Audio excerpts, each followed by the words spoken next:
I'm the best fisherman in MMA as well. Just so you guys know, I'm going fishing all day, all week. What's going on, everybody? Welcome to the Stranglers and Anglers MMA podcast. I'm here with my co-host, James. I'm JJ. Tonight, we're going to be breaking down this upcoming UFC 294 card. It's been a chaotic couple of weeks getting to the finish line of this card, but we're so close to being there. Just really got the weigh-ins to worry about now, James. Oh, dude. Well, this is where I don't even consider a card happening until I watch the fighters walk out anymore. Yeah, it is especially with not guys like Chimaev. Oh yeah, 100%. I don't know. Yeah, but yeah, it's been wacky, but it's classic, and Dana's so used to this shit. It's like he already has an idea in the back of his head, I feel like, and that's what we're about to see. Yeah, definitely. And, at this point, it's almost like these changes sometimes build the hype even more for stuff, So, Yeah. With that being said, man, sorry, go ahead. Real quick, just to emphasize on that. Do you remember how much hype there was going to be if it was Max Holloway versus Khabib?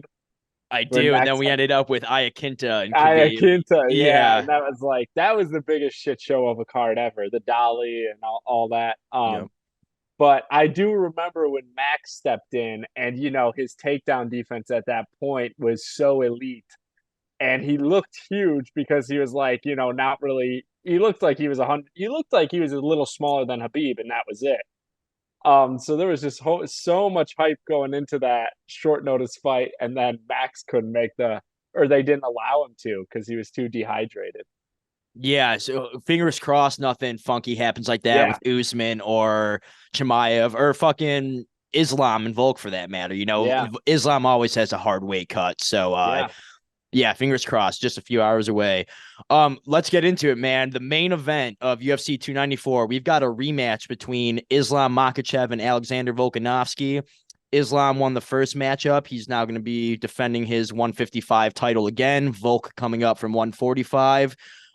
James, kick us off on this one, man. What are your thoughts on it?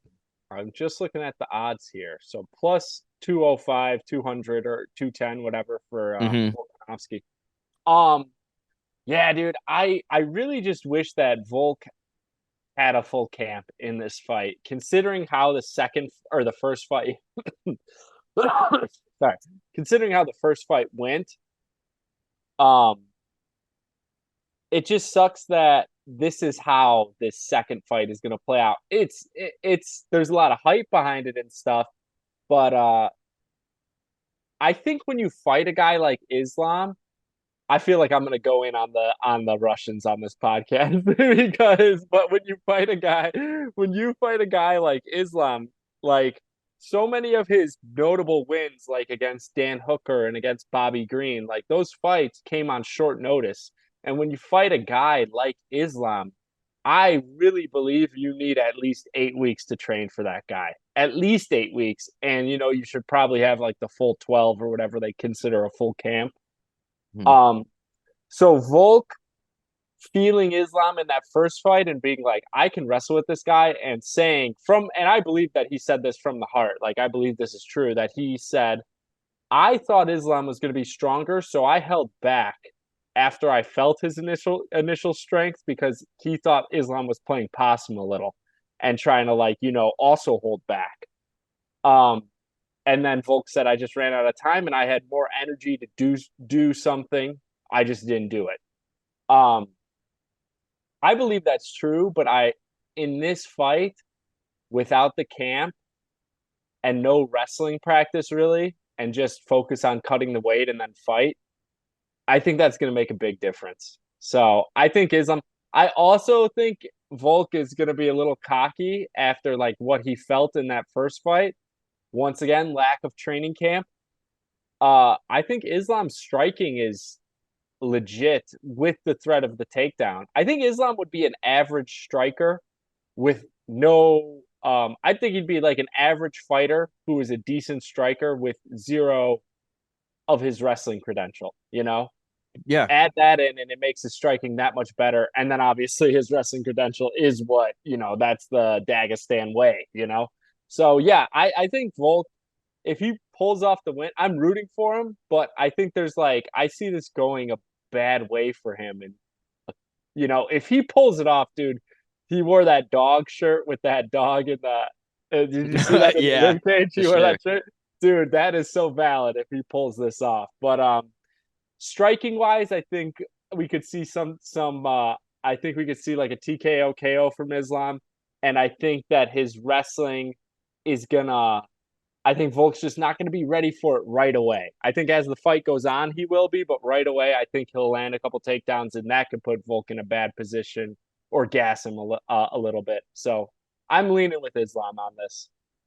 Yeah, I'm betting. Sorry, and then betting wise, like the odds are the odds. I guess if I were to bet, it'd be like on an Islam, TKO KO or you go like for one of your crazy Volkanovski by round bet or Volkanovski by KO and try to get some, do your sprinkle. So yeah, but go ahead.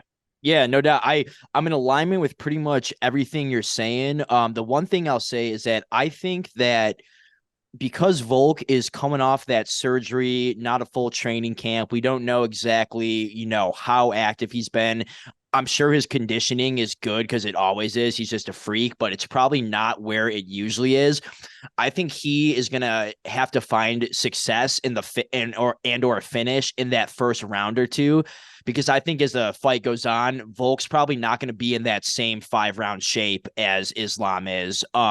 Just because he's, like I said, he's been, or as he said, coming off the couch. I don't know exactly how true that is. He could just be playing possum on his own end a little bit. At the same time, I'm just like not expecting him to quite be in the normal Volk shape that we see. The last fight I said on this pod, I was like, I think the only way that Volk could win is if he finds a knockout. Like I don't see him winning a decision. And I'll be honest, in the first fight, before the judges' scorecards, I texted you. I was like, I think Islam won, but would not surprise me if Volk got the decision. Right? Like I was sweating it out because the hometown aspect mixed on top of like probably having the most dominating round of the fight. But yeah, man, in the matchup, I just think this is leaning heavily in Islam's favor, especially if it ends up going to this judges' scorecards being in Abu Dhabi. Yeah, I don't have too much to add from a technical point because I think you covered it. Like I think Islam has really good fundamentals and is a more powerful striker than people realize. Like he dropped Oliveira, wobbled Volkanovski several times. I think that front kick to the body too gave Volk some problems, that teep and front kick. So yeah, I have Islam. I took him late rounds, like round 4, round 5. Also put him in a parlay with some other stuff that we'll get to. But I think the price is about right, honestly. Mm-hmm. Yeah. I agree. 100%. Honestly, I was more excited for the Oliveira fight. I know a lot of people. I would be more excited for this fight if this was the fight, if this Agreed. was not but with all things considered, I'm like, and then just me, and this just comes with being a McGregor fan and watching Khabib beat him. And they actually released that on UFC's website or on YouTube. They released the McGregor Khabib fight. It's like, that's how they promote Islam. Like, yeah, it's so funny. Yeah. Hilarious. But they with all that, I'm just like watching Islam's legacy and I'm like, God, dude, fucking everything other than that Oliveira fight, it has like an asterisk for me. Like, as far as his, not an asterisk, but just like, it just like, there's so much, I don't know, like there's so many things that I feel like he's gonna get crowned for, like his dominance. And I'm like, there's so many other things that happened before the fight started that leaned in his favor, like Dan Hooker, late notice replacement. Does that mean I think Dan Hooker ever could beat him? Probably not. Same with Bobby Green. That was like on 5 days. Do I think Bobby Green can ever beat him? Probably not. But like, and then Volkanovski, now he's got Volk, who I think is going to go down as one of the greatest ever. He'll have, arguably 2 wins under his belt, and one is very questionable where I feel he lost the fight but won the scorecard. Some people think he lost the fight and lost the scorecard. and now he'll have another fight against Volk, and this is on late notice, So it's like, I don't know. But yeah, at the end and of the he's day, talking about going up to 170 for the right, title if he right. wins this too. It's like, dude, I just want to see champions. Like, I think Volkanovski and Izzy to some, like, those guys to some extent have way more of a claim to doing the champ thing because they've defended and kind of cleaned out their weight classes compared to someone like Islam who has fought Oliveira, kind of had an not easy, but wasn't facing guys like Gamrot or like going up to the title. Or Beneil, is more like he faced a young Armin Sarukian back in the day, and then it was like Dan Hooker, Bobby Green. Yeah, he's got an interesting legacy, and I'm curious to see where he goes from here. It is funny that you brought up how they used Khabib to promote him because like UFC Embedded, like the second episode was like all about Khabib too. Like there was not really focused on Islam. It was about Khabib's soccer team. It's just funny. Right. Yeah, but we're both on Islam. We think it's a relatively safe bet here, and just the circumstances surrounding this fight definitely got us feeling a lot better about Islam than we are about Volk. Rooting for Volk though, I am at least. I really want Volk to win. So this will be a fight I don't even lay any money down on because it's like, well, I'm not going to root for Fair enough. I'm rooting for Islam just because I want to see Volk versus Topuria, and I think that Volk will leave the weight class if he wins this fight. So, moving along, arguably the most interesting fight on the card, we've got Khamzat Chimaev taking on Kamaru Usman in a 185-pound matchup. Kamaru Usman making his 185-pound MMA debut, sitting at a plus 260 underdog. Chimaev at minus 300. James, I'll kick us off on this one. I really like Chimaev here. Obviously, everyone's going to talk about the things that concern them with Chimaev going back to the Gilbert Burns fight, just looking like he kind of slows down heavily after that first round if he can't get the finish in the first round. People talking about Burns used to be a 155er and Chimaev couldn't really, hang on the ground with him or wasn't super willing to hang on the ground with him. I understand both those concerns. I think they're fair. At the same time, Usman and Burns are so much different fighters when it comes to the ground game. And for that matter, Chimaev and Usman are way different fighters when it comes to the ground game. Like Chimaev and Burns are both guys who are legit submission threats when they get to the ground. Usman's not really going to submit anyone, right? Like he doesn't have good BJJ, and he's not even great off his back, truthfully. Like we saw that in the second Leon Edwards fight. Leon tripped him, got him to guard, finished the round basically on top of him for the rest of the round. I just have if Leon could do that, I think Chimaev is going to be able to do that. And it's probably not even to come from like a trip. He's probably going to pick him up and slam him, the classic Chimaev move. Mm-hmm. And where it gets different, right, is like Burns is a world-class jiu-jitsu player who could catch anyone in his weight class in a scramble or a dangerous position if you play on the ground with him too long. I actually think that shows Chimaev's fight IQ being like, fuck this, I'm not going to play this game on the ground longer than I really need to if I'm winning the stand-up. And on top of that, the level of the finishing difference here is like so significant to me. Like you're never going to see Usman fight Kevin Holland or Li Jingliang and pick them up, drag them to the ground, get on their back and fight over. You know what I mean? It's just not going to happen. Chimaev's a freak, dude. He's a physical freak. And the way he dominates those guys and can get the fight to the ground, I just think that, Usman, Mr. Takedown Defense, people love to throw out that stat. He's never faced this kind of fighter like Chimaev. And I think that Chimaev's physicality and pressure in the first round is really going to give him some problems. So I played Chimaev inside the distance because I don't trust Usman's chin really anymore at this point. I think he gets wobbled a lot. We saw it against Burns. Covington in the second fight got him a couple times wobbly. Leon Edwards in the second fight. Leon Edwards in the third fight landed some shots that staggered him. And I just think Chimaev is a little bit, especially at 185, where Chimaev's not depleting himself.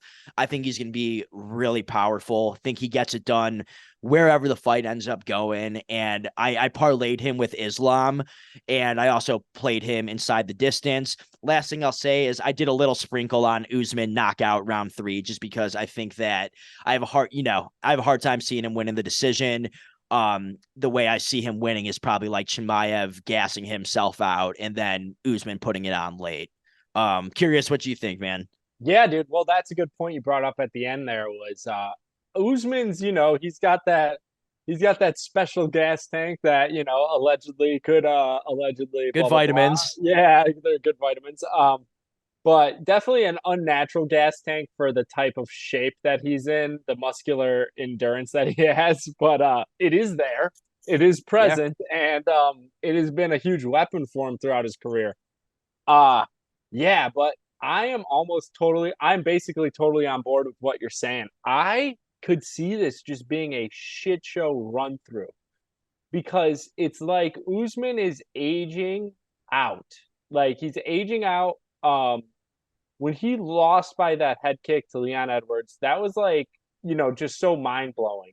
But when he lost the next fight, I felt like he was going to lose that fight. And it just has to do with age and confidence and where your head's at. And now you're not invincible like you thought you were. And it makes you hesitate for half a second on all the things you used to not hesitate on. All of that stacking up on top of the fact that it's late notice. And Usman is always the bigger, stronger, bully-ish fighter. Mm-hmm. And in this fight, he will be the matador, as they say. And I don't think he can play that game. I do not think so. So I think that, yes, Chimaev, I could see him just going out there. It doesn't even have to be wrestling.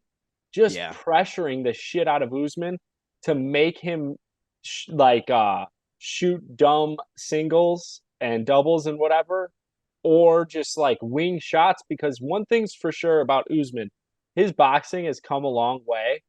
But when he is like feeling the moment, feeling the tenseness of the moment, and even in the second Masvidal fight, you watch it happen, which is that was like the pinnacle of Usman's boxing, right? Was that second Masvidal fight where everyone's like, his boxing's legit because he just knocked out this dude. Even in that second fight, in the first round, you see Usman, he gets a little bit, I don't know, his heart rate goes up a little bit, and he just starts swinging these straight overhands and nothing close to Masvidal. And I see Chimaev putting that tenseness in Usman the whole entire fight. And I think he could knock him out. I think he could submit him. I think he could, just drag it. I think he can land that double leg, by pressuring with strikes and then Usman leaving himself open for the double leg. Yeah. So there's like so many ways that I see this going badly for Usman. So I'm heavy with Chimaev as well. However, that dude is dumb. I do not think Chimaev is I think he's like a bull, like truly. And he thinks he's going to just walk in and bully everybody he fights. You are going against one of the greatest fighters ever at 170, but like pound for pound, one of the best, dude, top 25, easy in all organizations, right? I would say with Usman. And so I could see the whole gassing out thing happening too. I don't think it's going to happen. If you have to make me play on this, I'm betting on Chimaev, but the whole gassing out narrative with Chimaev shooting a bunch of double legs, especially if Usman catches him with a few of those staggering jabs that he throws in the first round and making Chimaev get a little I need to lean on my wrestling. Dude, I could see him just Usman gassing him, helping Chimaev's gas tank come down as well, because Usman can gas you out. His style is to do that as well. So it's going to aid to Chimaev gassing himself out, I guess you could say. Either, basically, I'm leaning heavy with Chimaev, but the possibility of that gas out for Chimaev and Usman, taking over the fight in the second and third round it's very high, or very possible, I should say. Yeah, absolutely. And I get the people taking this underdog shot on Usman for that reason. Like you just said, I think Usman, it's his time. He's on the way out. I think this is one last really big payday for him. if he gets his ass kicked, you know, who knows if he ever fights again, truthfully. I think that's kind of where Usman's at with his career. Yeah. But man, props to him for taking the fight, because clearly they were having a hard time finding people to take the fight and accept the fight, and he came in to save the day. So, yeah, exciting matchup nonetheless. Against all odds, the most badass move Usman has made, like, in his whole career. Totally. You know? Shut up any haters he had, hopefully. Shut them all up. It's just like when Luke Rockhold fought Paulo Costa right there at the end, you know? It was like, damn, bro, I can't say shit about you anymore. He got his teeth knocked out by Mike Perry a couple months later, and I don't give a shit because of that fight. Yeah, man. I mean, imagine it goes like that too. You know, Khamzat's whooping his ass for 2 rounds, and then Usman kind of comes on in that 3rd round. Yeah, super excited for this fight. Arguably more excited for that one than the main event. You know, because Chimaev really has a chance to be the next face of the UFC. Mm-hmm. Exactly. All right, moving along, man. We've got a light heavyweight 205-pound matchup. We got Magomed Ankalaev taking on Johnny Walker. Ankalaev sitting at a sizable favorite here. The line is at minus 350 right now.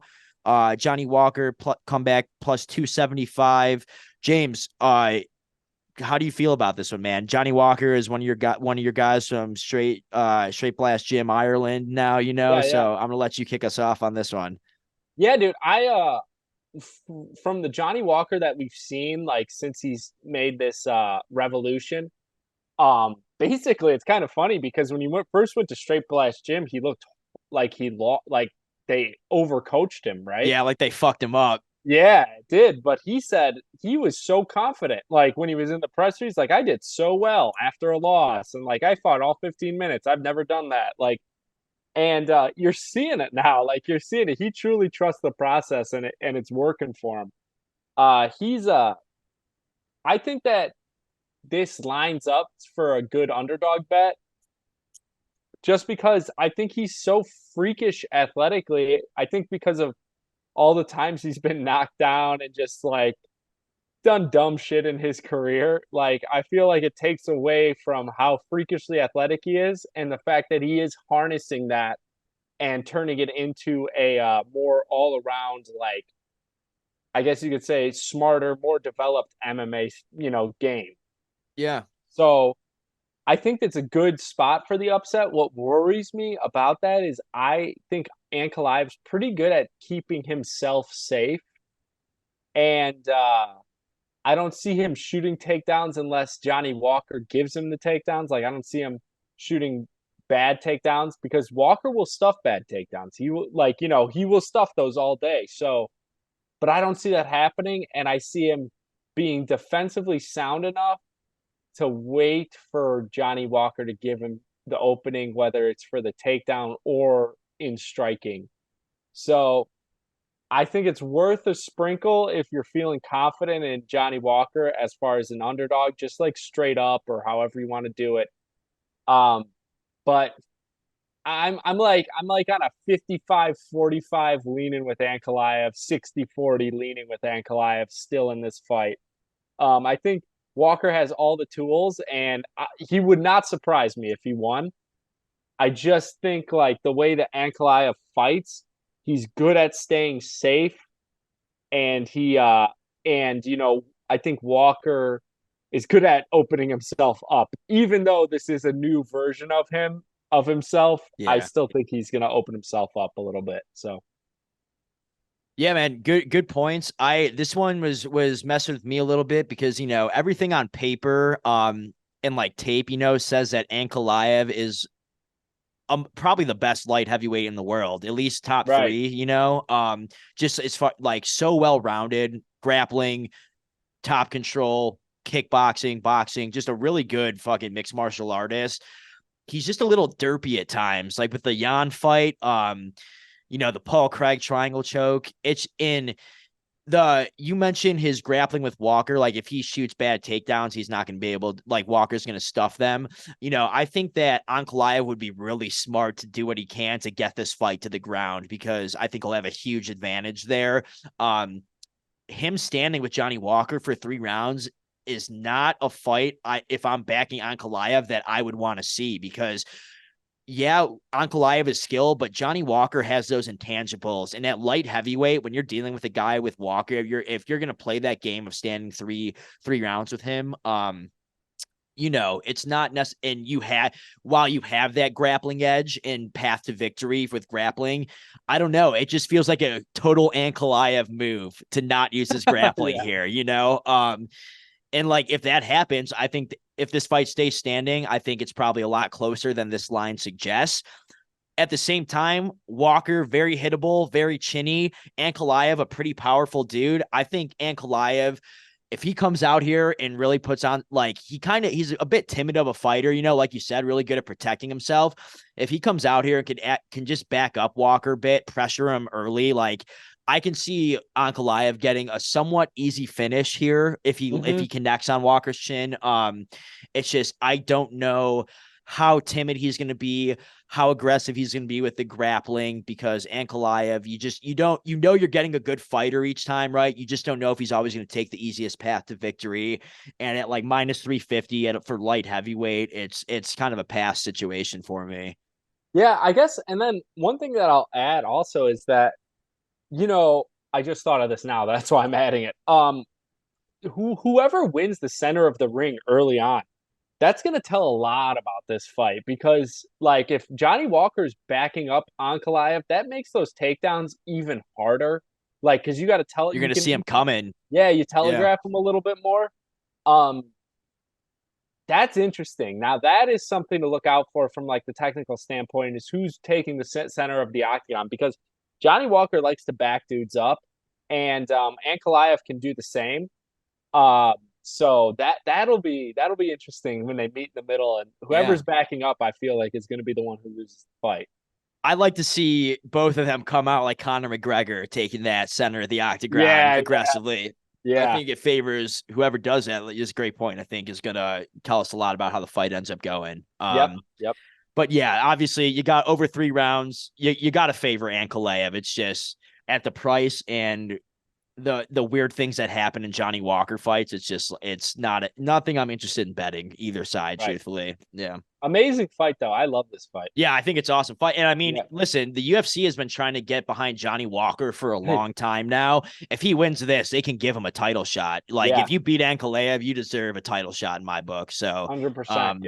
The dude's 19-1-1, hell of a fighter. Moving along, James, we got a 185-pound matchup. We got Ikram Aliskerov taking on Warlly Alves. Kamaru Usman, not the only one making his 185 debut on this card. Warlly Alves is making his 185 debut here. Kind of a really fucking weird and random late notice opponent for Aliskerov. Makes me think that he's going to beat the shit out of Warlly Alves. The one thing I'll say is that Aliskerov, questionable gas tank a little bit. I don't think he's a stud by any means, but I think he's just going to be significantly bigger than Warlly here. And I don't think Warlly has like is going to have this crazy speed advantage going up the weight class. Warlly hasn't looked great in his last, few fights, but at the same time, he looks like a different fighter between every fight he has. Sometimes he looks awesome, sometimes he doesn't. Yeah, man, it just feels like a tailor-made matchup for Aliskerov as far as getting a 170-pounder late notice on the plane to fly over to Abu Dhabi to take on a guy the UFC is clearly trying to get behind a bit. 100%. But he's sitting at minus 650 right now, like Alves plus 475. Again, it's just I'm not interested in betting either of those. Maybe there's a prop somewhere in there. Maybe you could fish for like an Aliskerov sub type of prop because Warlly could give him some trouble on the feet in that first round just because he swings heavy and goes for it.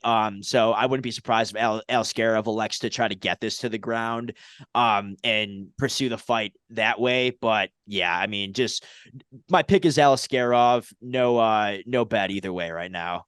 Yeah, dude. This is it is tailor-made for Aliskerov. The original fight was supposed to be, do you remember what it was supposed to be? Yeah, it was a Mavov, which was an awesome fight. Way closer, more interesting fight. Yeah. Dude, first side note, Mavov, man, after how Strickland just beat Adesanya, all the stuff that I saw in Imavov prior to that Strickland fight, because I was really high up on him then, and then he lost, and I'm like, oh God, you lost to Strickland, but Strickland's now the baddest motherfucker in 185, Yep. truly, and did it the hard way. After seeing that, it's like, wow, Imavov is as good as I think. He might still be as good as I think he is because he's still young. Yeah, exactly. That would have been a sick fight to have. Yeah, I liked Imavov in this spot too. So I really did. So did I. Yeah. After watching Ikram but Alves, this is how this went. The UFC called Kamaru. They needed a replacement for whatchamacallit. Then they were like, "You got anybody else?" And he's like, "Oh, I know this guy named Warlly." And they brought him along as well. So props to him for stepping up. Big for him to if he can get a win, and exactly what he needs, because he does seem like he has like he's decently talented. Like he's decent, he's good, he's a solid fighter, but he just is he just too many losses. That's as easy as it. There's no other way to say it. He's a solid fighter. He needs a big win. This is his chance. He's a huge underdog. It almost feels like a last chance, if I'm being honest with you about Warlly, because he kind of, he has that fascinating win over Colby Covington, and then his career really just kind of spiraled from there. And he's past his prime now, past that age where they were trying to build him up during, and now he's kind of the sacrificial lamb. That's how I see it. Yeah. It is so funny how the UFC, man, all these young guys or younger guys, when they're coming up, man, they're going to be the next whatever contender, title shot guy, and then you see the ones that rise and you see the ones that fall. It reminds, like, not to get too off to the side, but like watching Adrian Yanez this past weekend. I mean, they were ready to give that guy a fucking title shot. I mean, you just hear about him beating up Aljamain Sterling. People were talking about him beating O'Malley and stuff, Yeah, and it's like, wow, man, he's two bad lost finishes in two different styles, like one by leg kick, one by boxing, and it's like, and you're supposed to be a striker. It's like you got a lot of fucking problems to fix, man, before you even sniff that top 10 again. Yep, Kevin Lee-esque. Yes, exactly. Yeah. So, cool, man. Well, hey, we'll move it along. Yep. The last fight on the main card here, we got Saeed Nurmagomedov taking on Muin Gafurov in a 135-pound matchup. James, how do you think this one's gonna go? Dude, like, so is this a late notice or anything like that? That's what I was gonna ask. Like, this was not. I don't think so. I know Saeed was supposed to fight somebody in August. You know what, man? I'll pull it up. You keep going with your thoughts on it. Yeah. I need to write this shit down, man. But dude, this to me just seems like a fight where Saeed has to win this fight, right? I mean, just like watching them on film, watching how do you even pronounce the guy's name? But just watching Gafurov. Okay. Yeah. I don't know. I feel like this is an easy fight for Saeed, and he's another guy who they were talking about, being in this title contention spot. He had some a little unimpressive fights as he was coming up, which made you kind of doubt it a little bit. But he lost his last fight to Martinez and Jonathan Martinez, and I feel like they're just trying to get him back on the winning circle again. Honestly, I don't think this is like a challenging. I don't think this is a necessary fight at all. I think that this is like too blatant for me. This is Conor McGregor versus Dennis Siver-esque, except at a lower standard, I guess you could say. Now, if Gafurov wins this, or if you have something else to say about Gafurov, maybe you see something else happening, I'm all ears for it. Yeah. No, I'm on the Saeed train here. I have him in a parlay, and I'm thinking about playing him straight up too, or by sub or round 3, something to get some more money in on him. Yeah, I think he's got him covered everywhere except power. Like Gafurov is going to be dangerous early. If he's smart, he's going to come out and just throw bombs at Saeed, because over 3 rounds, like Gafurov is not going to out grapple Saeed, and he sure as shit is not going to outstrike him. Again, like would I be shocked if Gafurov knocked him out, like landed something huge? No, I really wouldn't be. Or like rocks him and then snatches the neck or something. I don't know. I could see it happening. I just think that Saeed is hard dude to land clean on. Saeed has a really dangerous front headlock and guillotine game, and Gafurov shoots really sloppy takedowns that, like, it's like he takes a while to get in on the hips, and I just think he leaves his head in some neck in some bad situations that Saeed could take advantage of there. Aside, like, if you're going to play Gafurov here, I know it's a big underdog, like a plus money underdog, like plus 180 or something like that. I would say, like, go with the knockout at plus 500 or whatever it's at, plus 600, instead of doing the money line, because I think realistically that's his chance of winning the fight. I don't see him outpointing Saeed here. Right. And yeah, like you said, matchmaking, I think it's interesting because I just think that, again, I think it might be a hairy first round, an exciting first round, and then Gafurov kind of struggles after that. From the UFC standpoint, I think that they're just trying to, like you said, get Saeed back in the win column. But also, if Gafurov wins, he's a Tajikistan fighter. They're kind of trying to build up that country a little bit. That makes sense. We've seen some guys, so it's kind of win-win for them, Yeah, that makes a whole hell of a lot more sense, because before I'm like, well, we've seen Saeed fight, and on his come up with all this promotion that he's like gotten because of the last name, and whatever. Yeah. And then the fact that he's a striker with the last name Nurmagomedov, right? That's even more like fascinating, I guess you could say. And with all of that, we've seen him now, and prior to the Jonathan Martinez fight, I at least felt like I feel like he's gonna lose soon. Like on his rise up to the top. Like I feel like he hasn't beaten these tomato cans he's been given as impressively as they hoped. And once they give him the good guy, like a young Jonathan Martinez, I'm like, I feel like, that's where he takes his L. So that's why it weirded me out, why I was like, what the hell is this matchmaking? Because I'm like, to me, Saeed is just so much better than this guy, rightfully so. But I feel like we're past this with Saeed Nurmagomedov. Yeah. But the whole Tajikistan thing makes a lot more sense. And then, yes, you do want to get Saeed give him a favorable matchup and get him back in the mix a little bit. Yeah, dude, it's interesting because we feel like pretty confident in Saeed, but when you look at some of these lines, like the Chimaev line and the Aliskerov line, the Ankalaev line, I see a lot of people confident in Saeed here, but the line is only at like minus 200, minus 218. So I'd be lying if I said that didn't worry me a little bit, because I feel like that line would have been steamed a little bit more.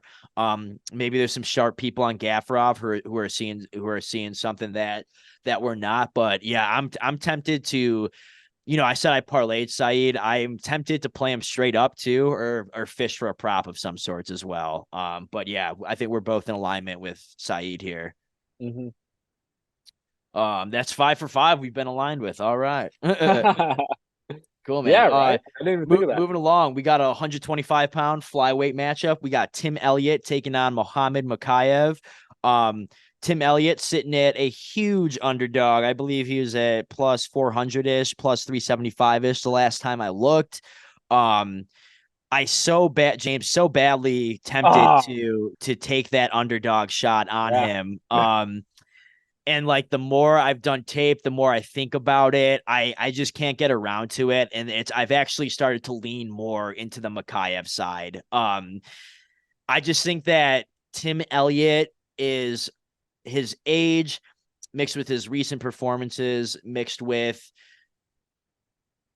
he's got some crazy shit going on in his personal life, like his life, don't want to get too much into it, but Gina Mazzani, not a good wife, not a good person, shitty ass fighter too. She's the worst. And this whole week, I've also been following Tim Elliott on social media, and he's been posting pictures of his food and stuff. And like, I'm trying not to look into this too hard, but I almost feel like at his age, that weight cut, it's always been hard for him, but it's got to be really fucking hard now.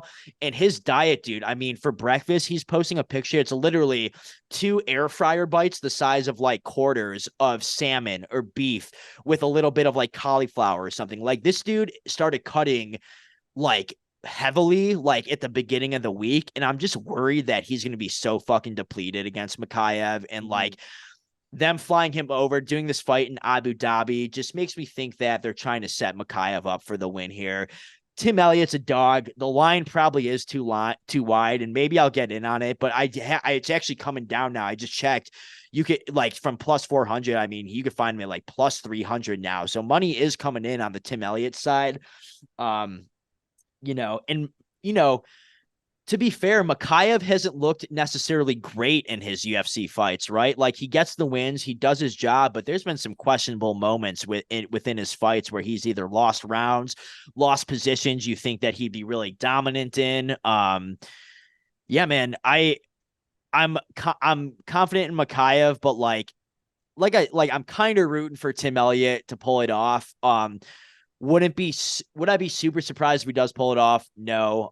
But I don't feel great about putting my money on him at this point in his career. How do you feel about this one? Well, historically, I love Tim Elliott. He's honestly, it's kind of funny because the first time that I ever saw him fight was when he was doing the Ultimate Fighter stuff, and then he won, and then he fought Demetrius Johnson, and he fought an amazing fight. That's a great retro fight to go back and watch that nobody would ever watch, really. Is Tim Elliott versus Demetrius Johnson. It's funny, he reminded me of you a lot. Like, I was like, if JJ did MMA, I feel like you would fight like this guy. And you guys are like the exact same size. So I think, funny, dude. Yeah, no, it's so true. Dude, sorry, going off that, I've liked Tim Elliott ever since like the Ultimate Fighter, but he was on that season where he just came in as a guest. He was friends with someone that was competing on the show, and it was like Julian like Newman, I think, and some other dickhead. I'm forgetting talking shit to everybody. Yeah, and they like go at Tim Elliott, who's a 125 pounder, he's like pushing around these 170, 185 pounders, like fearless, yes, dude. Mad respect to Tim Elliott. Yeah. But well, yeah, dude, and also a great fighter. I mean, he's getting to that age where you hate to say it, but the age becomes a factor now for him.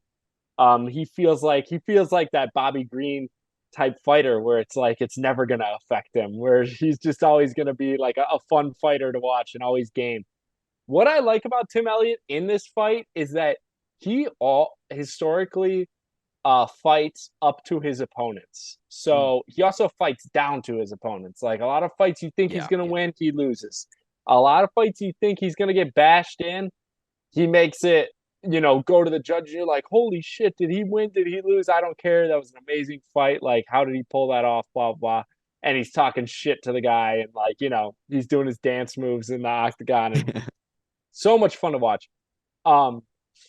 In this fight, I think, like, from a betting aspect, I would like the sprinkle on the Tim Elliott sub, right? I think with Mokaev's wrestling, especially like how he's kind of not been exposed, like you said, he's not been exposed or anything, but he's shown, okay, like, he's not invincible by any means. Going against a guy like Tim Elliott, like, if it becomes that grease fest, that Tim Elliott likes to make it, the submission, like, I think he's got better sub skills than Mokaev does right now. I think Mokaev's a better wrestler. I think he's more athletic at this point, has probably more power standing up. But I think, like, if it's a greasy grappling match, what it very much could be, I see Mokaev winning a lot of those entanglements, but later, if it gets to like that third-ish round, I see like the veteranship of Tim Elliott possibly getting the sub. Do I bet straight, like, do I think Tim Elliott's going to win? No. My straight up thought, no. Because Mokaev's a wrestler. Tim Elliott likes to wrestle. Tim Elliott also likes to leave himself open for submissions. Let's be honest about that. Yeah. Sure likes leaving his head into that guillotine position. And, either way, I like, if this becomes a greasy, like, not even greasy, but just like a fun, lots of transitions in the grappling, all of that. If it gets to in those late second, third round, could easily see a sub happening for Tim Elliott. But straight up, like, I think Mokaev has him. Dude, Tim Elliott's like a fucking greased up watermelon. Like, you throw him in a pool and no one can grab a hold of him, right? Yeah. And then after a little bit, you take him out of the pool and he's just completely dry and you can get a hold of him. He like sticks his neck just in the right spot. But yeah, he's a scrambly dude. Yeah. And I like what you said about like a late sub or something like that, because Mokaev, his gas tank, we've seen it's a little bit questionable. Yeah. And also, I feel almost like Tim Elliott almost has to sell out for the finish here because the judges are going to be way back in Mokaev, you got to think. But that's the other scary thing is like lately, at least, the last 3-4 years, he's not much of a finisher. That finishing ability hasn't been there as much. And so even if it's a close fight that like he maybe wins, right, that we think he wins, if it's close enough on the scorecards, it's hard to like have faith in the judges doing the right thing and giving the fight to Tim Elliott in Abu Dhabi against a guy named Muhammad Mokaev, who the UFC is actively trying to build, and needs these young studs in the flyweight division, who has a really nice, pretty record too, Right, so right. I think it's kind of finish or bust for Tim Elliott. But yeah, I mean, now that you say that, like, I threw Mokaev in with a parlay with Saeed, but I will likely try to cover something with maybe like an Elliott in the distance or like by sub or sub late kind of thing as well. Yeah, dude. I mean, it's a classic veteran versus the up and comer, and I'm so excited for this fight. I think this is a great fight for the ending of the prelims. I'll be probably listening to it on my car ride home though, unfortunately, because it's just the way it times out. But it's lining up, yeah, for sure. Yeah. But this is what I'm really excited for. Hey, you can always, this is the last one on the prelims. You just wait till you get home, watch it, fast forward through the commercials and you'll get caught up by the main card by then. That's very true. That's very true. Dude, speaking of fun fights, greasy fights, we got Muhammad Yahya taking on Trevor Peek in a 155-pound matchup. James, I'll kick this one off just because I bet Trevor Peek in this spot, which is something that I like. Never thought you would do. Like, just wasn't expecting necessarily to be confident in putting my money in a guy like Trevor Peek. But yeah, man, I just don't think Yahya is all that good. I think he struggles against dudes who like, are going to bring that pressure and throw bombs. And Trevor Peek certainly is. I think Peek has some clear grappling deficiencies. We know that. He's not a super technical guy. We know that. Yahya, if he's like, he could probably take advantage of those things by like landing a really clean counter because he's kind of a sniper. He has decent body kicks. He's just not like a super proactive, aggressive, successful grappler who has like a lot of top control ability. And in like a dog fight, which I expect this to kind of be, just staying standing, like I think that's going to be a problem against Trevor Peek, at the price that it's at now, right? Like I got Peek at minus 125, and I thought that I was late to it because a lot of people got him as the underdog, plus 125, plus 120, those things. I just noticed the line movement, saw that my tape was kind of lining up with that, and I jumped in. He's now at like minus 165, so I still feel like I got an okay line on him. Yeah, man. I might end up looking like an idiot, and Yahya just comes out and is like too technical for him and shit. I have a really hard time seeing Yahya like being dominant in this fight. And I think the finishing upside belongs to Peek here, so I'm happy to take a shot on that number. Dude, I'm big on Peek in this fight. I watched. Nice. I was like, I haven't really watched Yahya fight at all. I'm like, is this fucking Ronnie Yahya? I was like, is it his brother? Yeah. I'm gonna confuse. It's like what's their name? Junior Tafa. The Tafas. Yeah, Tafas, Basharats, all these brothers. The Basharats. I got confused with the Basharats today watching film. I watched the wrong dude today for a half a second. Shit's ridiculous. It's not good for my brain. But I think Yahya, dude. To me, he thinks he's a technical striker. He thinks he is. He thinks he's more like. or he fights in a way where it's like, bro, you don't have the athleticism to pull this off, this like athletic, technical point fighting, but also like landing big time counters to pull this off. Those are the types of guys I expect a guy like Trevor Peek to feast on. Yeah. Because he's a dog fighter. He's just going to come right at him, and everything Peek's going to land. Accuracy does not mean anything to a guy like Trevor Peek because he's going to be so in your face that it's going to be impossible to miss when he throws, which also means it's impossible for you to miss when you throw. But he doesn't really consider that too much. Like, he just puts that to the side. And I don't think Yahya is technical or has the physical gifts to land those big counter strikes or whatever against Peek. Or if he does land them, put him away, right? Could wobble him. Definitely could wobble him. I'm like I'm strongly, very rarely am I very confident in a fight. This is one of those where I think Trevor Peek marches him down. And I honestly don't even see him getting hit too much. I just see him marching him down and just beating the shit out of him for 2 minutes and the fight's over. Love it. So let's see if that happens. Yeah. I put it out on the internet so I could eat my man. shit.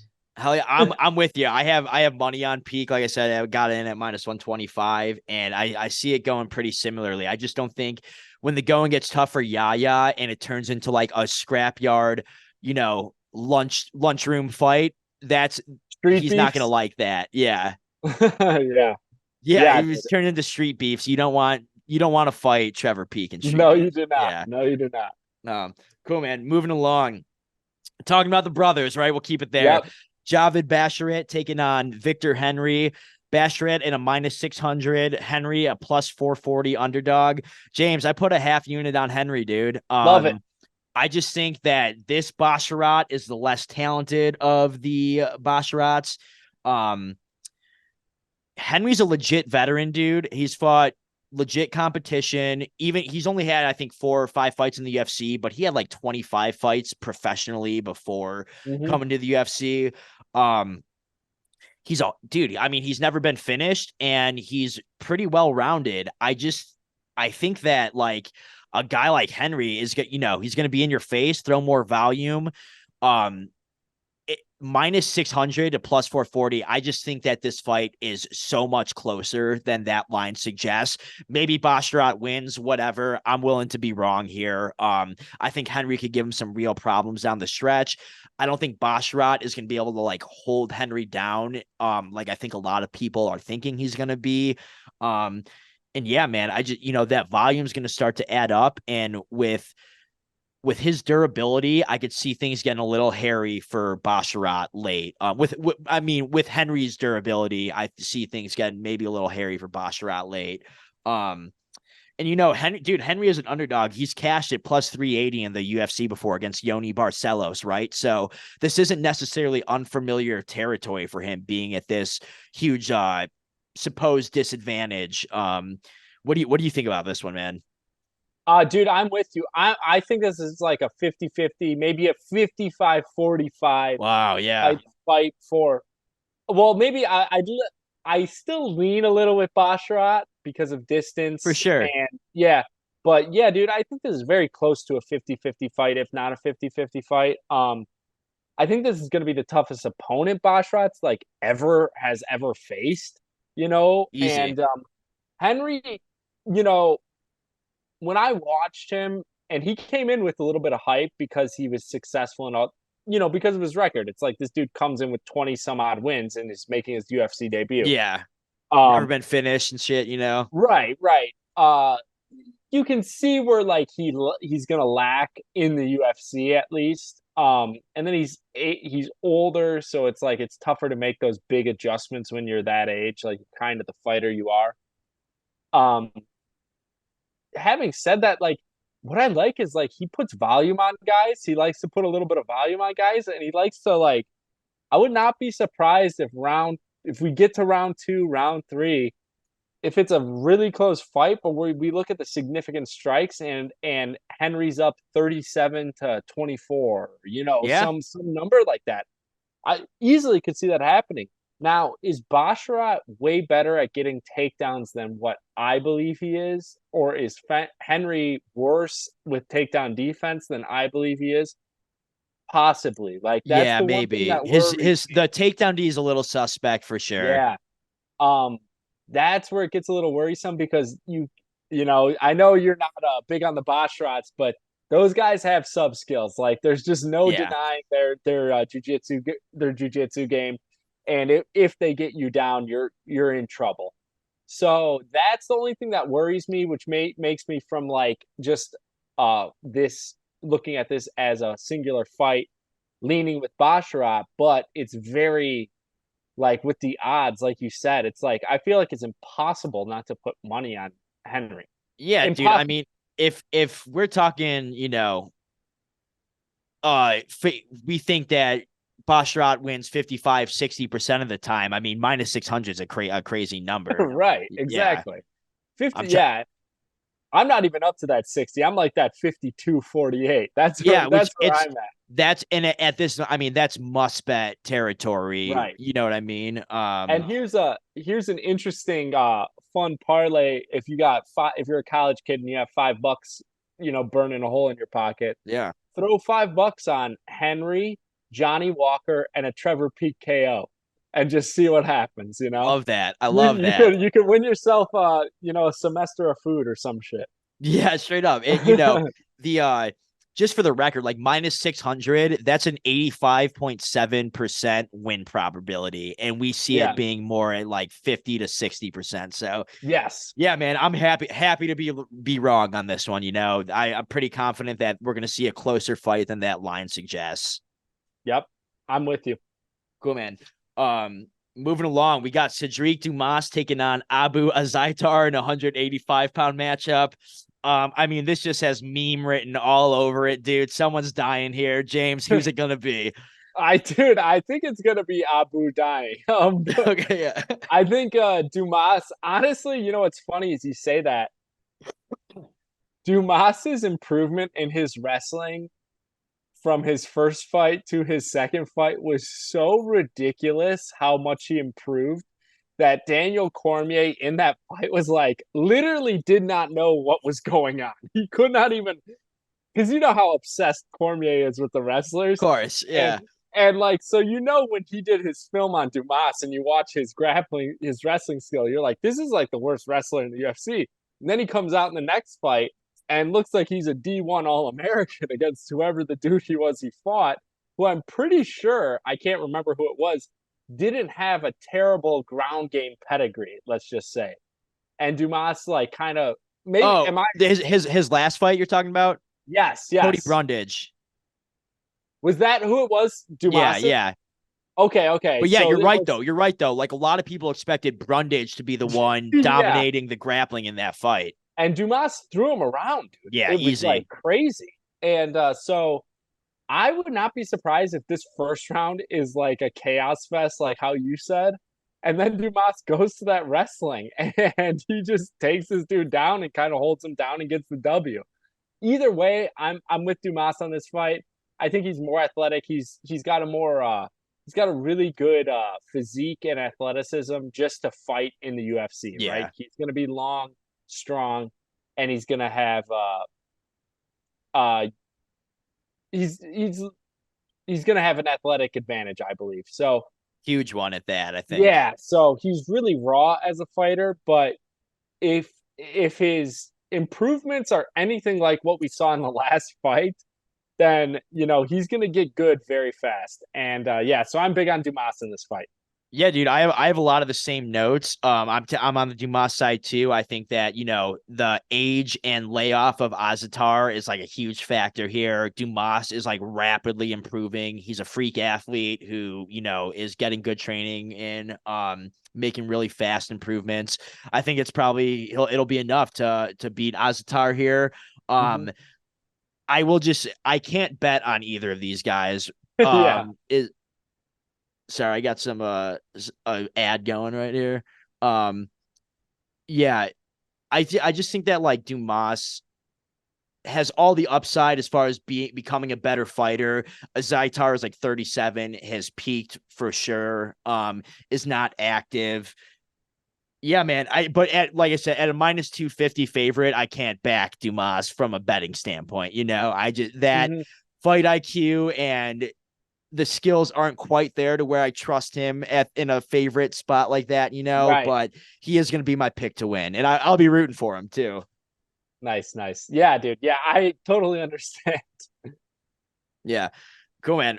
Moving along, we've got a 155-pound matchup. We got Anshul Jubli taking on Mike Breeden. Anshul Jubli sitting at a minus 305 favorite against Mike Breeden, sitting at plus 235. James, this is one I've seen a lot of people on the underdog here on Mike Breeden. I think I'm on him as well. I think he's the side here. His chin worries me. But other than that, man, I just, Breeden, the guys he struggled against are these big ass power punchers who come out really aggressively, throwing bombs and kind of just walk you down. And Jubli isn't really that fighter. Maybe this line is so wide they think he's got a huge grappling edge or something like that. But I think this is a way closer fight than the line suggests. Jubli hasn't fought anyone or done anything to be considered a minus 305 favorite, really against fucking anybody, in my opinion. So yeah, happy to take a little stab on Breeden. I got in at plus 235. People got in at plus 300, plus 250. Good for them, or plus 275, plus 250.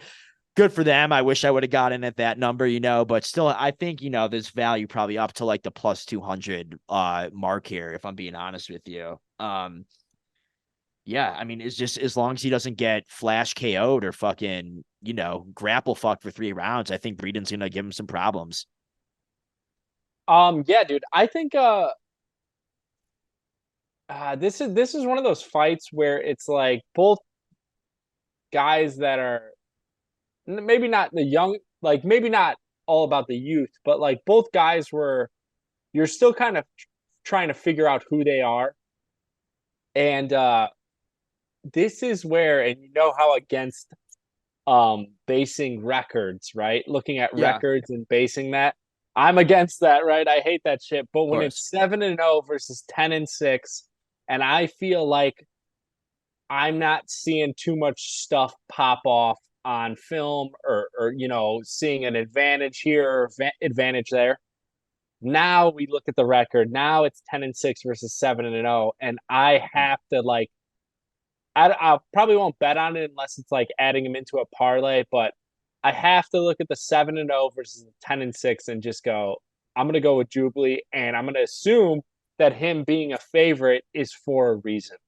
So, and that the UFC wants to promote him, obviously, because they are in Abu Dhabi, and you know what I'm saying? And they're trying to, that's a market they haven't cracked, is India. It was weird. India was getting booed by the Abu Dhabi crowd big time today, because I think there's a lot of Pakistanis there and stuff. And just, Hindu and Muslims just have some class for sure.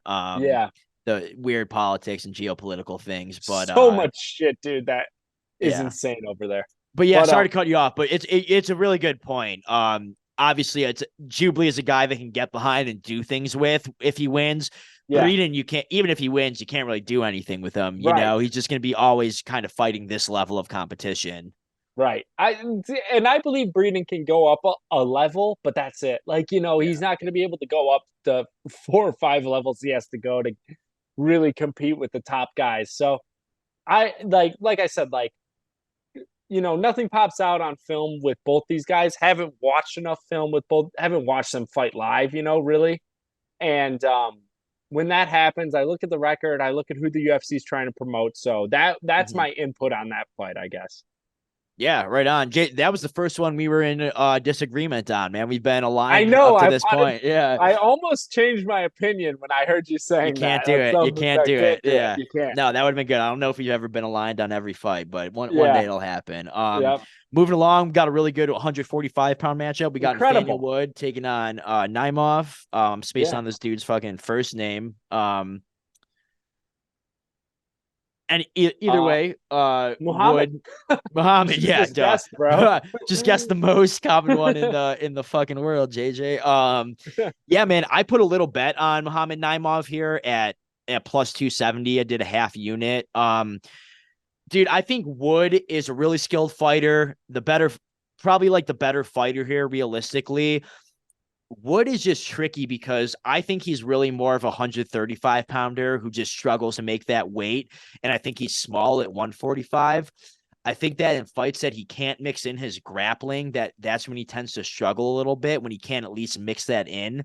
And in a fight against a guy like Naimov, dude, who is like, coming off a win against a 155 pounder in Malarkey, I just think like Naimov's going to be a hard dude to to physically grapple for Wood. And I think that like striking, I think he's going to be powerful. And like, when it's like a 155 pounder fighting a 135 pounder, and I think Nathaniel Wood is a little bit chinny. Like he got dropped by Feely. He's gotten rocked in several of these fights. I don't know, man. I just think I just like see him landing something big. Wood is going to out volume the shit with him and likely pulls away on volume for sure. But in this era of like damage versus volume or whatever, damage versus control, I almost feel like Naimov is going to be landing the bigger, more impactful, like more, influential shots, at least to the judge's eyes. I could see him, winning a greasy decision here, or even getting the knockout, just based on what I said, that size and power advantage against a guy in Wood who I'm just not sold on his durability or his size at 145. So yeah, small shot on Naimov plus 270. What do you think about this one?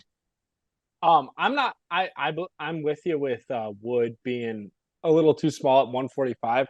I think he can grow into that a little bit. I think he'll always be, of that Colby Covington, Masvidal, Wonder Boy size. Like, how they're sized at 170? Yeah, the tweeners. Yes.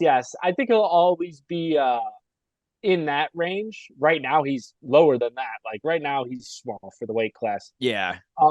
Having said that, dude, I think that he's a little too clinical, a little too sneaky for Naimov. I think Naimov is a power puncher. I think Malarkey, I think Naimov's explosive. I was big on him when I watched his tape against Malarkey. I was like, dude, this guy throws, heat. And Malarkey is, he's a little slower.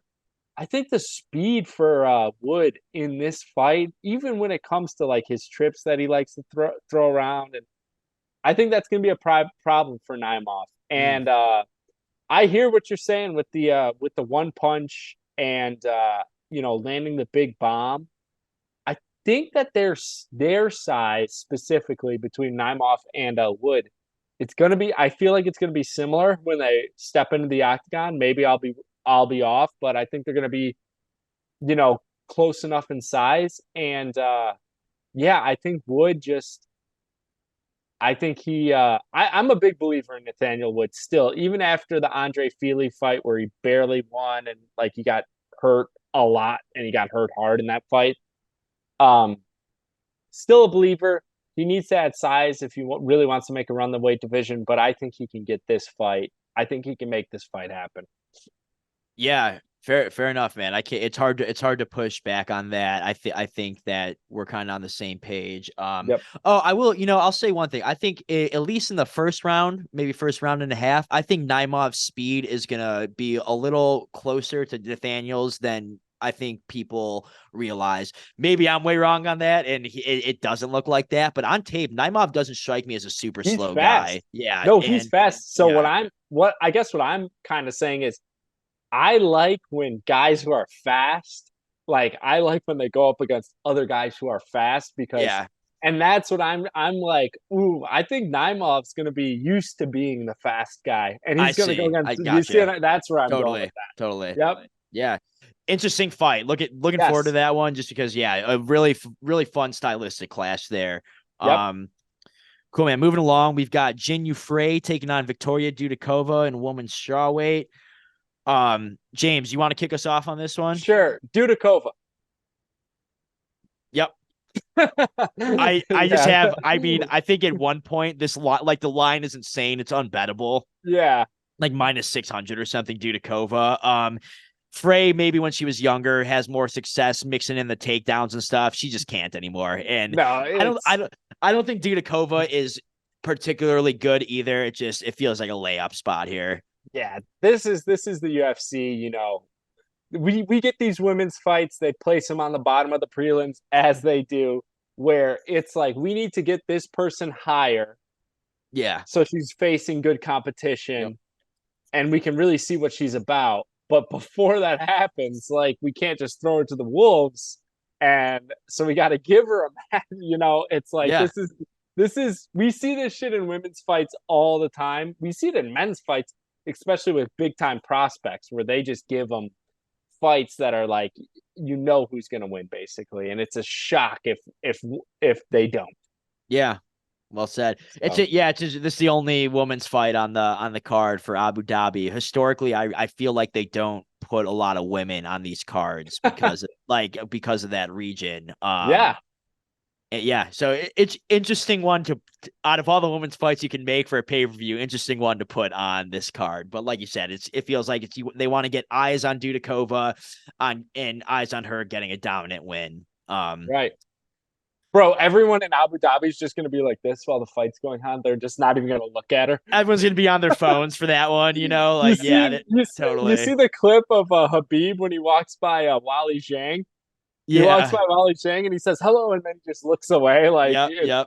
It's when they try to, you know, female reporters or fans stuff, they'll try to take pictures with Islam and Khabib, and they have to be like this. Yeah. Islam like, stop, please stop. Like they can't touch him, you know? It's like, it's cultural difference for sure. It's cultural difference. James, cool, man. This is the last fight we'll talk about. It's the one opening the card. A banger to open the card. I'm not surprised it's opening because you can't open a card like this with Dudakova versus Frey, right? You got to get the people going. We've got Bruno Silva taking on UFC debutant Sherputin Magomedov, 185 pounds. Magomedov minus 305, Silva plus 245. Take us away, James. Biggest prospect the UFC has brought in I want to say a while, but they're always been bringing in big prospects. But this guy has come in with not Bo Nickel level hype, but just a peg under Bo Nickel level hype. And if I lived in Russia, it would probably be Bo Nickel hype. You know what I'm saying? So for sure. Dude, this is very interesting fight. I love that it's against Bruno Silva because this guy is either the contender against Alex Pereira or the KO loser against Gerald Meerschaert. So the absolute definition of a coin flip guy. You just don't know who you're gonna fucking get when Bruno Silva fights. I watched this guy fight Jordan Wright, and I said, this looks like an absolute world beater walking forward, beating the shit out of the Beverly Hills Ninja. He goes toe-to-toe with Alex Pereira. He gets knocked out by Gerald Meerschaert or subbed or knocked down to the sub or just gets the shit kicked out of him by GM3. And then he beats Brad Tavares, if I remember correctly, most recently. So this guy is all over the place. I love it. I want to support, I want to be on the Bruno Silva train because I see all the good things that he does, but so inconsistent. It's just impossible to really be a big fan. Yeah, James, just to real quick, he beat Tavares after that Meerschaert fight, and then he lost to Brendan Allen though. Oh, that's right. That's right. Yeah, got dropped and subbed. Yeah, Brendan Allen's good though. I mean, I know you're not on the Brendan Allen the total train, but I think he's coming to his own for sure. Fair, super fair. Yeah, but to go along with this fight, not gonna say too much as far as X's and O's or whatever skill standpoint. This is just an amazing fight to see what this guy who I've been hearing so much about looks like. His parents, they met in New York City, and it was like a classic rom-com. It doesn't look like The Hills Have Eyes or Wrong Turn has come out with a fucking sequel again. Once again, cultural differences. For sure. Guys, but granted, the guy's a great fighter. So I'm very interested to see see what the hype's all about. You know, I haven't watched too much film on him. I've just seen some highlights and whatnot. So I'm like, I'm going to be locked in on this fight because I believe Bruno Silva is like the perfect guy, even though he's inconsistent, to bring like one of the most hyped prospects up against, right? Because he's going to kind of, hopefully, if Silva's on his A game, he's really going to make, you got to be on your A game as well to beat him. Yeah. Well, yeah. Well said, man. You know, with Magomedov, I don't know how you could play him at -305, like considering he's going against a legit UFC vet in Bruno Silva, and the dude has fought no one good. He's just fought like scrubs all across the regional scene and does not have near the experience of Silva. Obviously, he's a nasty striker, nasty kickboxing, pretty much unknown about his grappling level. Because it's one of those things that Silva's, I don't think is going to really test him too much on. So yeah, man, just feels like a good matchup for him to walk into against a guy who's been clearly declining, showing signs of his durability going. And also is like a big enough name to where, you know, this one fight propels Magomedov maybe to a top 20, top 15 type fight, Easily. you know? Yeah. Easily. It's one of those things they can build them fast because he has that crazy knockout power, and he's just a kind of a scary, crazy looking Russian pirate dude, you know. Yeah, I'm gonna go with Magomedov to win. I think that's gonna be my official pick.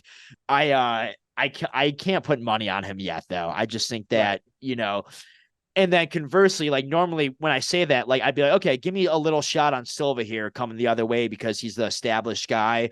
But like we mentioned, like showing signs of regression and truly just one of the most coin flippy, hard to read fighters in the UFC, because not only does he like his skill set looks different every time he comes out, you know, not just like he's like freezing up some nights, not throwing as much volume or something. It just looks like sometimes he's good at doing certain things. Sometimes he's really bad. And like he's changing that game plan frequently or like not sticking to it. I don't know what Bruno Silva's issue is. All I do know is that he's a guy I cannot put my money behind at this point anymore. Even at like a juicy +245 price. So my pick is Magomedov. No bet on this one for me. How crazy would it be if he just goes out there and Bruno Silva, knee to the head, just like clinch, just dominates? Crazy. What a way to start the card it'd be, man. Oh, yeah, man, it'd be crazy. But dude, I mean, like, I'm so like these fights, I'm so hyped to watch a lot. Like, I am interested in most of the fights on the card. Yeah. Like, I guess I'm not overhyped with any one fight, but interested, and I'll be locked in obviously on the main card, but in most of the fights on the card, I think the undercard was really well done. Me too, man. I don't have really any complaints about this card. That's right. The truth. So yeah, dude, I'm excited. It's good to be back, man. It's good to be good to be back, man. Fights and all that.